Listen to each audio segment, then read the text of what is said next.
క్రీస్తునందు ప్రియమైన శుభవచనం దేవుని ప్రియులకు మన ప్రభువైన యేసుక్రీస్తు వారి శ్రేష్టమైన శక్తి కలిగే నామమున ఈ ఉదయకాల శుభాలు అందిస్తున్నాం. సియోనులో నుండి నా తండ్రి మిమ్మల్ని ఆశీర్వదించునుగాక, ఉన్నత స్థలములో నుండి ఆయన మీకు సహాయం చేయునుగాక. దేవుని బిడ్డలారా, ఎలా ఉన్నారు? లేవగానే ప్రభుని స్తుతించి కనపరిచి లేస్తున్నారా? మరొక నూతన దినాన్ని దయచేసిన దేవునికి కృతజ్ఞతాస్తుతులు చెల్లించారా? ఈరోజు యేసయ్య మీ జీవితాల్లో గొప్ప కార్యములు చేయునుగాక. ఈరోజు మనం విలాప వాక్యముల గ్రంథం 3వ అధ్యాయం 23వ వచనం. అనుదినము నూతనముగా ఆయనకు వాత్సల్యత పుట్టుచున్నది, నీవు ఎంతైనా నమ్మదగిన వాడు. దేవుని బిడ్డలారా, అనుదినము ఆయనకు మన మీద నూతనముగా వాత్సల్యత పుట్టుచున్నదంట. ప్రతిరోజు దేవునికి క్రొత్తగా మన మీద ప్రేమ పుట్టుచున్నది. మన దేవుడు నిన్న చూసినట్టుగా ఈరోజు చూసేవాడు కాదండి. నిన్నటిది నిన్నే. ఈరోజు క్రొత్తగా నిన్ను చూడబోతున్నాడు. నీ మీద ఆయనకి క్రొత్తగా ప్రేమ పుట్టుచున్నది. ఎంత గొప్ప దేవుడు అని అంటూ ప్రవక్త ఏమన్నాడు చూడు, నువ్వు ఎంతైనా నమ్మదగిన దేవుడు. ఈ మాట చెప్పే ముందు వాళ్ళు చూడండి, ఆనాడు ఇశ్రాయేలు పరిస్థితి ఎట్లుందో. 17వ వచనం చదువుతున్నాను. నెమ్మదికిని నాకును ఆయన బహుదూరం చేశాడు. నెమ్మదికి నాకు బహుదూరం అయిపోయిందంట. కొన్నిసార్లు మనం కూడా ఇట్లానే అనుకుంటాం, నాకు ఇంట్లో నెమ్మది లేదు పాస్టర్ గారు. నెమ్మదికి నాకు ఆయన బహుదూరం చేశాడు. మేలు ఎట్టిదో నేను మరచి ఉన్నాను. అసలు మేలే లేదు. జీవితం అంతా కీడులు గుండే నడుస్తున్నా కానీ మేలు ఎట్టిదో నేను మరచి ఉన్నాను. తర్వాత 18వ వచనం. నాకు బలము ఉడిగెను అనుకుంటుని, బలం ఉడిగిపోయింది. తర్వాత యెహోవా యందు నాకు ఇక ఆశలు లేవనుకుంటుని.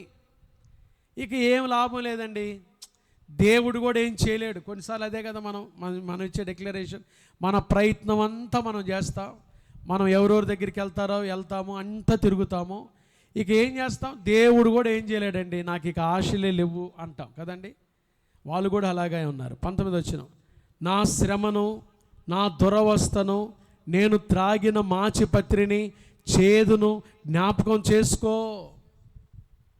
బాగా కష్టంలో ఉన్నారండి. నాకు తెలియదు ఈ ఉదయకాలం మీ పరిస్థితి కూడా ఇలాగే ఉందేమో.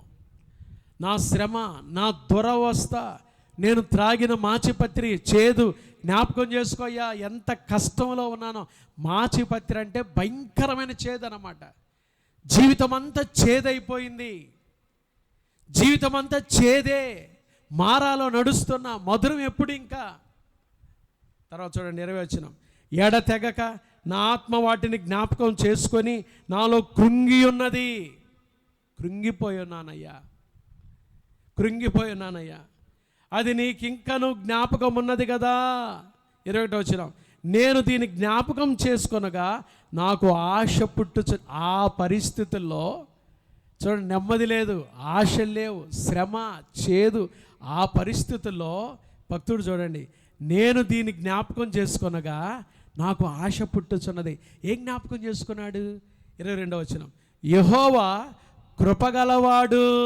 అబ్బాబాబా, యెహోవా కృపగలవాడు, ఆయన వాత్సల్యత ఎడతెగక నిలుచున్నది కనుక మనము నిర్మూలము కాకున్న వారము. భయంకరమైన శ్రమలో, చేదులో, దురవస్థలో, కీడులో, అసలు మేలే లేదనుకొని బాధలో ఉన్నప్పుడు దేవుని బిడ్డలు ఆయన కృపను జ్ఞాపకం చేసుకోవాలి. ఆయన వాత్సల్యత జ్ఞాపకం చేసుకోవాలి. ఆయన ప్రేమ జ్ఞాపకం చేసుకోవాలి. చేసుకుంటున్నావా? ఆయన ప్రేమ ఎంత గొప్పది. ఆయన ప్రేమను ఎప్పుడైతే జ్ఞాపకం చేసుకున్నాడో భక్తుడు, ఇప్పుడు అంటున్నాడు 23వ వచనం. అనుదినము నూతనముగా ఆయనకు వాత్సల్యత పుట్టుచున్నది, నీవు ఎంతైనా నమ్మదగినవాడు. ఎంత గొప్ప దేవుడు మన దేవుడు. ఆయన మనల్ని వదిలిపెట్టేవాడు కాదండి. కృంగిపోయి ఉన్నావా? జీవితం అంతా చేదైపోయిందా? శ్రమలో ఉన్నావా? దురవస్థలో ఉన్నావా? ఆయన జ్ఞాపకం చేసుకో. ఆయన ప్రేమను జ్ఞాపకం చేసుకో. ఆయన ప్రేమ ఎంత గొప్పది కదండి. దేవుని ప్రేమ ఎంత గొప్పది. భార్యాభర్తల ప్రేమ తాత్కాలికమే. తల్లిదండ్రుల ప్రేమ అంతలో వస్తుంది, అంతలో వాడిపోద్ది. కానీ దేవుని ప్రేమ ఎప్పుడు ఉంటుంది, ప్రతిరోజు క్రొత్తగా చూస్తాడు. ఆయన వాత్సల్యత గలవాడు. అందుకనే మనము నిర్మూలము కాలేదు. ఆయన దయాళుడు. అనుదినము ఆయనకు మన మీద నూతనముగా వాత్సల్యత పుట్టుచున్నది. నువ్వు ఎంతైనా నమ్మదగినవాడు. దేవుని బిడ్డలారా, ఉదయకాలం ఈ శుభవచనంలో ఈ మాటలు వింటున్న నా ప్రియమైన దేవుని బిడ్డలారా, యేసు ప్రభు మిమ్మల్ని ఎంతగా ప్రేమిస్తున్నాడు. ఆయన ప్రేమించి మన కొరకు ఈ లోకానికి వచ్చి తన ప్రశస్తమైన ప్రాణం పెట్టి విలువ పెట్టి మనల్ని కొన్నాడు. ఆయన రక్తంతో మనల్ని కొన్నాడు, సంపాదించుకున్నాడు, ఆయన స్వాస్థ్యముగా చేసుకున్నాడు. అనుదినము ఆయనకు మన మీద నూతనముగా వాత్సల్యత పుట్టుచున్నది. నిన్ను ఆయన ఎంత ప్రేమిస్తున్నాడా, నీ మీద ఎంత జాలి చూపిస్తున్నాడా. ఆయన నమ్మదగినవాడు. ఆయన వైపు చూడు. నీ శ్రమ వైపు చూడబాకు, నీ కష్టం వైపు చూడబాకు. యేసు వైపు చూస్తూ ముందుకు సాగిపోదాం. దేవుని కృప మీకు తోడై ఉండునుగాక. ఆయన ప్రేమ మీ జీవితాల్లో బలమైన కార్యాలు జరిగించునుగాక. ఆయన ప్రేమ మీ జీవితంలో నూతనగా వాత్సల్యతతో ఆయన మిమ్మల్ని ఆశీర్వదించి స్వస్థపరచునుగాక. ఆమెను ప్రార్థన చేసుకుందాం.